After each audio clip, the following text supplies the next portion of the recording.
Rocks just revealed he was after 2 legendary devil fruits, one being on Elbaf, the current island that the story is taking place in, while the other we don't know. And I believe this is the ultimate fake out, as we thought Kuma's devil fruit and Kaido's devil fruit were the main attraction of the God Valley arc. But it seems Rocks truly wanted 2 other powers for his plan, as he also stated to his crew the key to taking down the Holy Land led by Imu would be Elbaf. Probably why Imu has taken over Gunku's body to put matters in their own hands as the world reaches a chaotic state, with the Holy Land burning down. So like the video, subscribe to the channel, and turn notification as we do a deep dive on the 2 legendary devil fruits Rocks was after and how this affects the current state of One Piece story, because it's not like Rocks wanted to eat that Elbaf devil fruit. He actually wanted Herald to eat it. So I think there's a lot of interesting things that can definitely be developed just from this latest installment of One Piece. One thing I always found interesting during Wano was Kaido. Of course, everyone has recently seen Kaido get pretty much punked by Rocks, but I respected Kaido in that moment because Kaido was willing to go down with Rocks. Like, he was willing to get down with him and throw some hands, and I respected that. Shiki had to tell him to relax to both of those guys. So I found it pretty cool of Kaido fighting back to Rocks, and I found it pretty cool that Rocks rode out for Herald. But I do want to say this, Kaido said something interesting. He said, "You're not Joy Boy either," to Monkey D. Luffy during Wano, and I believe he's talking about how Rocks failed to be Joy Boy, looking for that Nika power. And I believe he's also mentioning how Roger was too early and became Pirate King but never became the actual Joy Boy. And I think Kaido told King Joy Boy was the one who defeats him, and Luffy defeated him. We saw that at the end of Wano. It makes sense why Shanks was the child of destiny, because he actually obtained the Nika fruit, but Luffy was the one who actually ate the Nika fruit. I think it's all connecting, and I can't wait to see where Oda plays with this, because there's a lot of wiggle room right here to do a lot of amazing things. And let's not act like Elbaf was this legendary devil fruit in Elbaf was a big thing that was developed throughout the history of One Piece. No, it recently became a thing during Elbaf. This legendary devil fruit passed down through Elbaf's royal bloodline. We know Herald never ate it, but now we know Loki did. And the fact that Loki ate this devil fruit just makes Loki one of the most important One Piece characters, alongside guys like Vivi or Sabo, guys who are not part of that Straw Pirate crew, like Law as well, that can definitely change how the final war goes. And not even change how the final war goes, just be a great impact when it comes to the final war, and very close to Luffy, because we know Vivi's close to Luffy, we know Sabo's close to Luffy. I think Luffy's going to be very close to Loki as well. Just look at the history of Shanks. Shanks stopped Loki from rampaging at sea with the legendary devil fruit. Remember, Shanks was supposed to be Nika because he was a child of destiny. So I think Oda is hinting at Luffy stopping Loki once he's fully free from the Sea Prism Stone cuffs. And the fact that Shamrock and Gunku, 2 Holy Knights close to Imu, asked Loki to join was not for his power. Yes, he has legendary power when it comes to Conqueror's Haki and whatnot in Ancient Giant Blood, but it's his legendary devil fruit which gets activated because of his Ancient Giant Blood, which Rock said is the key to taking down the Holy Land, alongside the ancient weapons, one of which belongs to Imu, as we've seen recently with the Lucia Kingdom being destroyed by Imu. Shamrock also said Elbaf was conquering the New World long ago, and it will be finally under the world government's rule. It seems like since the first world, Imu's been trying to get back to his side, aka the Serpent of Hell that we saw in the first world mural, one of the 3 legendary devil fruits. He knows that it's gonna be Nika versus Imu, but of course, just because Imu versus Nika doesn't mean there wasn't a third factor, and I think that Loki's legendary devil fruit is that third factor. Yes, the Serpent of Hellfire is gonna be a big thing in the One Piece story. Just look at that mural. You see the Serpent of Hellfire. Of course, it was with Imu, but fighting him in the first world. It was fighting him in the first world in the mural. But in the text, it says that the Serpent of Hellfire was actually working with Imu. And of course, if you actually think about it, maybe the first world mural on the right side is different than how we see it. I thought that dragon that was breathing fire, that looks like Imu's creature, was Imu. But maybe Imu's the one that's actually on the Noah's Ark. I thought that was going to be Nika. So there's definitely a lot of things that I'm not understanding fully. But if I want to look not too deep into it, it would make sense for the Serpent of Hellfire to have clashes with Imu, because yes, they have to work together, but not because they actually are fond of each other, maybe more so for the same end goal. And in the second world, we see that there's an ancient giant from Elbaf with serpent design. Yes, that little serpent design wrapped around his waist, as he teams up with Nika and the rest of that Willity clan. Of course, you see Poseidon and whatnot. And in the third world is just a prediction in which Luffy wins, and I believe he will need Elbaf and the legendary devil fruit Loki 8 on his side So in a sense, he will need Loki on his side against Imu, which is why Imu has shown up trying to stop Luffy, even though the Holy Line is in flames due to either Monkey D. Dragon or Marshall D. Teach, because there's something that's more of a threat than Marshall D. Teach and Monkey D. Dragon and what they're doing in the Holy Land. It's the fact that there's 2 legendary Devil Fruits on Elbaf. Yes, the Nika fruit and the Serpent fruit that Loki has. Imu knows these 2 are the actual true reason of his downfall if it does happen in the third world. Just look at how they talk about Harold. You saw Summer saying Harold messed up. Like, it's honestly a thing. Even Imu said in the critical hour Harold messed up. They obviously wanted Harold to be on their side, and they wanted Harold to eat that legendary Devil Fruit. And Rox knew about the legendary Devil Fruit was supposed to be eaten by an ancient giant as well, as he wanted Harold to eat it. He didn't want to take it for himself.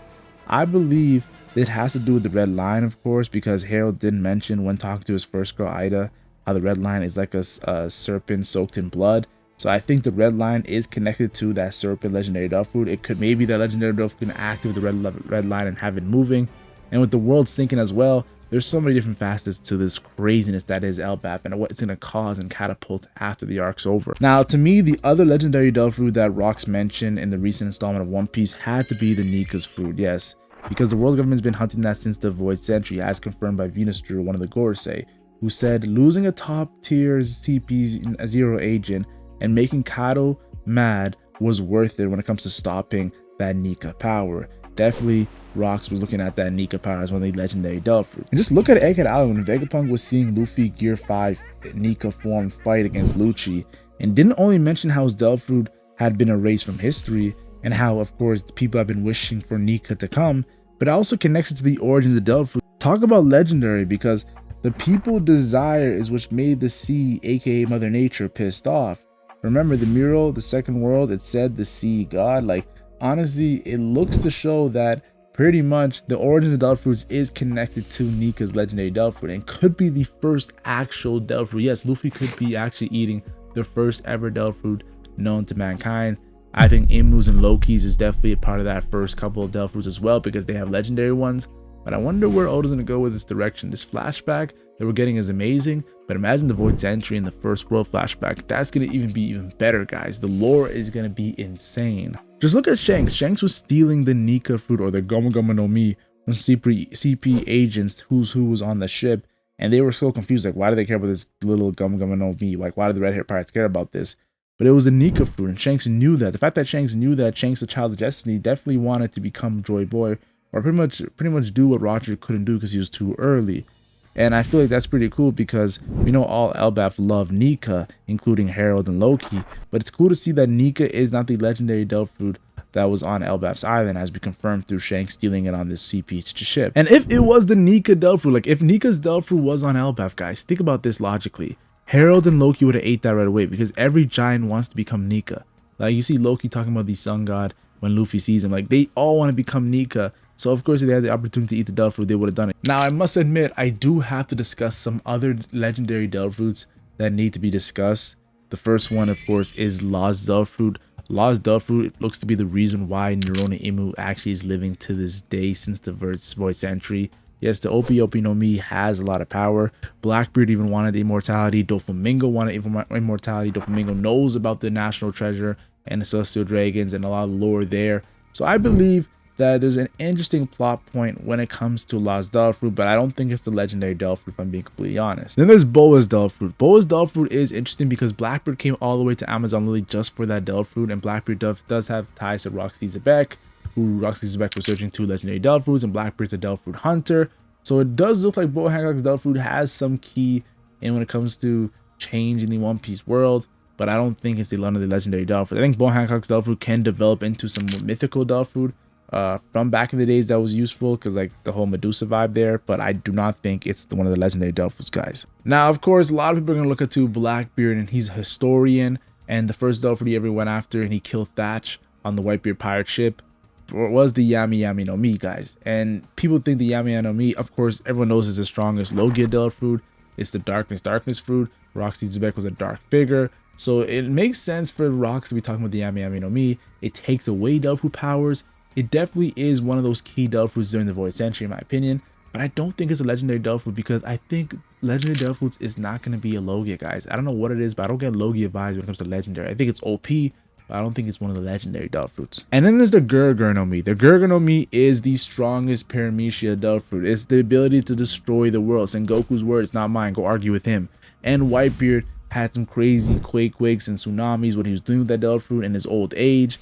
And Blackbeard now has that Delta Fruit, and Blackbeard actually wanted that Delta Fruit, and Rocks had Whitebeard on his crew who had that Delta Fruit power. So I definitely believe that it's not one of the legendary Delta Fruits because, first of all, Whitebeard was on Rocks' crew. He already had that legendary Delta Fruit if it was. So yeah, I don't think, and also I don't think a legendary Delta Fruit was a Paramecia. There's a reason why Oda changed Luffy's Delta Fruit from a Paramecia to a Zoan. Like, remember when Luffy was explaining Zoan's Punk Hazard, and now we found out he's a mythical Zoan? Guys, cool and all, but yes, Paramecia and Loki's are cool, but I think Zoans are gonna be the end game of the One Piece story. So the legendary Delta Fruit has to be the mythical Zoan, tying all the way back to the first world, past the Void Century. And that's why I believe Oda is making Rox' obsession with Elbaf such a big deal in this flashback, and why Loki, who looked up to Rox, ate the fruit. Think about this, he wanted Harold to eat the legendary Delta Fruit, probably the same reason why Luffy, who looked up to Shanks, wanted Ace, Roger's son, to eat the Delta Fruit. All I know is this flashback will lead into the third world beginning, which is why Scopper, who knows the truth, said Elbaf is not safe means the world is ending. Yes, if Elbaf is not safe, it means the world is ending. As in my opinion, we will get the rematch. Yes, we will get the rematch of Imu versus Joy Boy versus the ancient giant Serpent. And Blackbeard and Shanks will fight right after this rematch, as this will bring One Piece into its official final war. So talk about importance when it comes to Roxy's Xebec, pretty much confirming that Loki and Luffy are the two most important figures after Imu. Or not, I can't even say after Imu, with Imu, guys. And the fact that he wanted Harold and he wanted him to eat the Nika fruit so they can go against Imu, I love it, guys. I love Rox's plan. If anything, Rox's plan to me looks better than Roger's. It looks like Rox had the amazing plan, and it looks like Roger found out the truth, and it looks like Luffy, who didn't have an amazing plan, who doesn't know the truth, is gonna be the one to actually conquer and win and become king of the world when he doesn't even want to be king of the world. He's gonna stop Imu's reign. And as a fan of One Piece, I can't wait to see Luffy do this, guys. It's gonna be epic to see. And everyone grab some popcorn because One Piece is not slowing down. You think One Piece is gonna slow down? No, Elbaf, after Elbaf, it's gonna get crazy too, guys. So I can't wait.